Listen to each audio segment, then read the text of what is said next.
Hello everyone, welcome to astrologynewsreport.com. Today is December 22nd, 2013.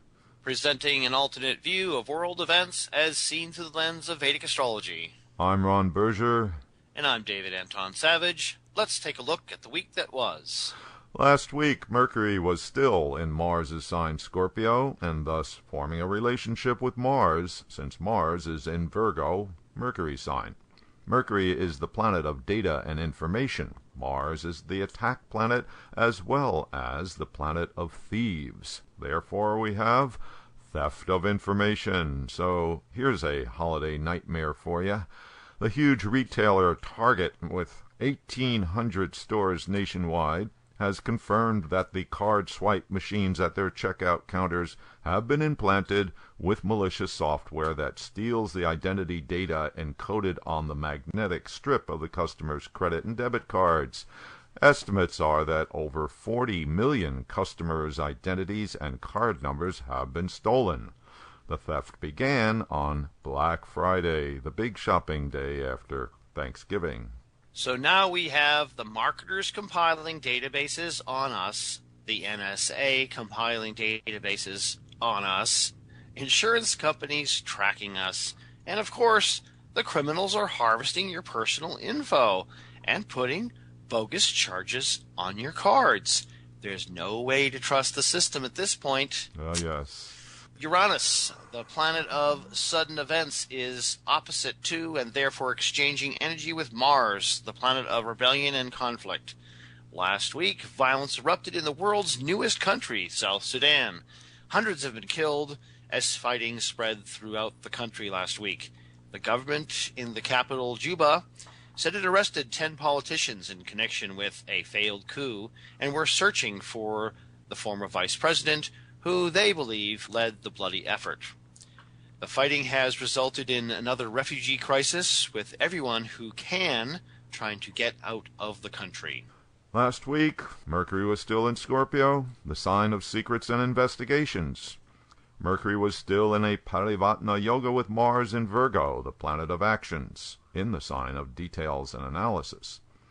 Former NSA employee Edward Snowden, who has been leaking detailed secrets about the NSA, had his analysis vindicated.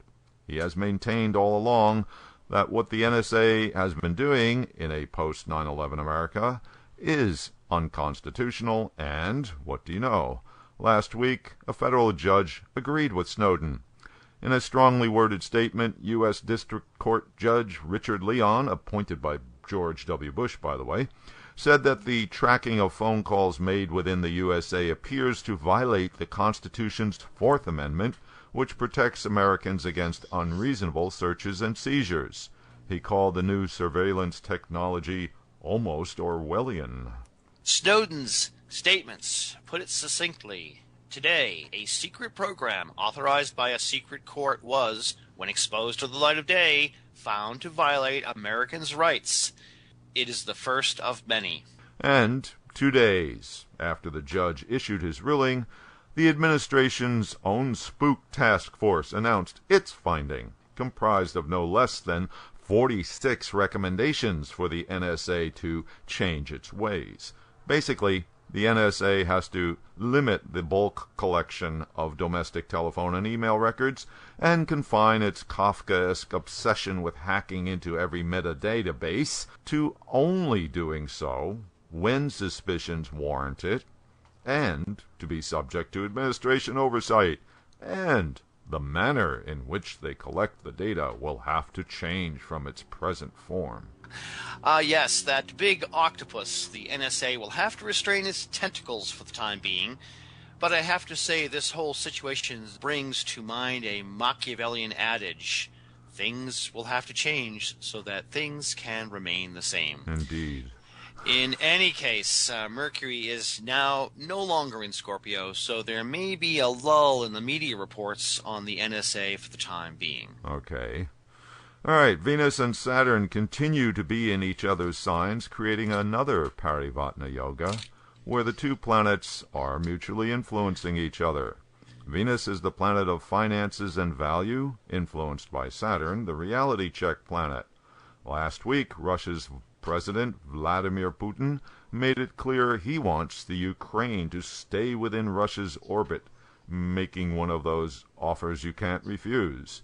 Putin went all in, offering the cash-strapped country $15 billion worth of loans and a hefty 30% discount on Russian natural gas prices.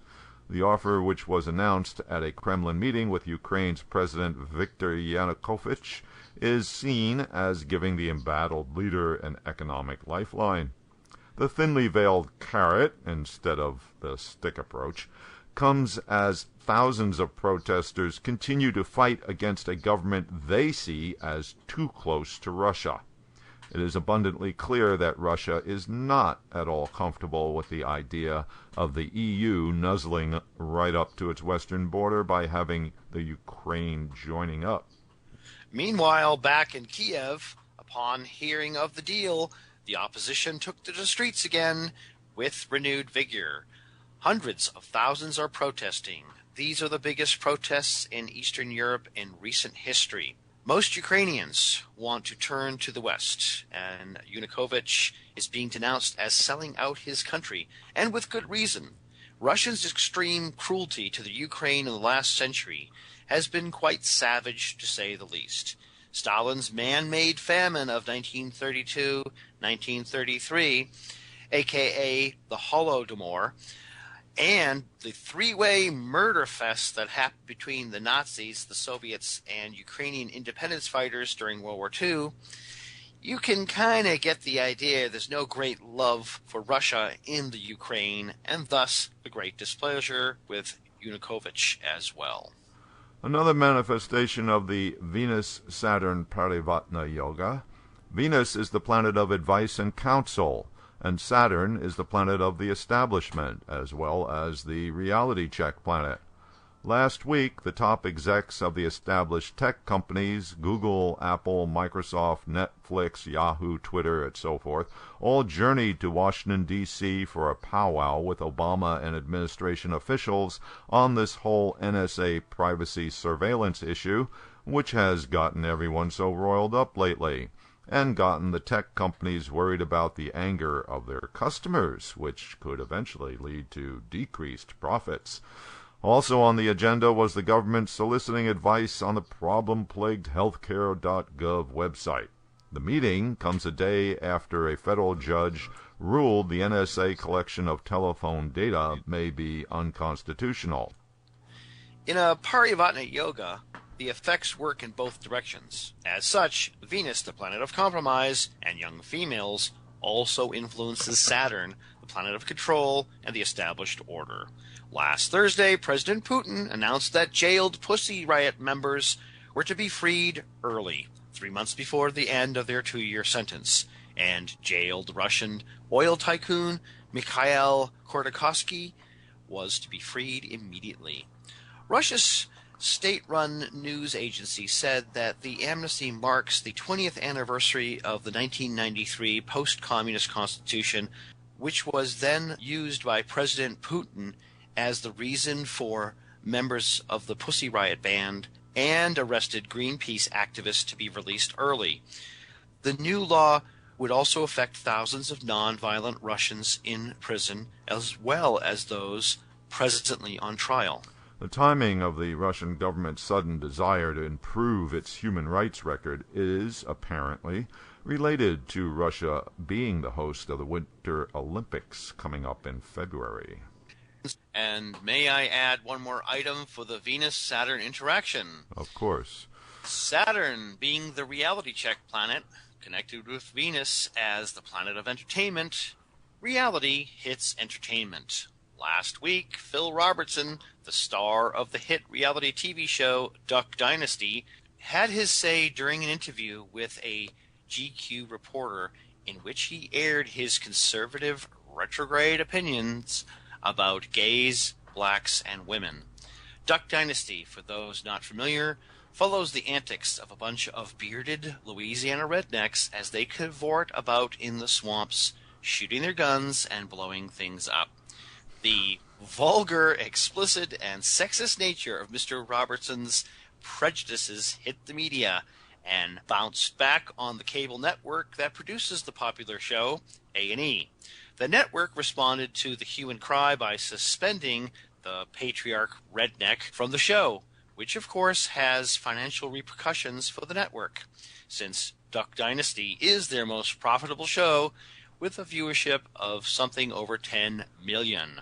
An interesting point is that polls show that 45% of Americans, and probably a higher percentage of the demographic that watches Duck Dynasty, actually agree with Phil Robertson's views. And now he is being turned into a champion for that conservative, homophobic, sexist segment of the population.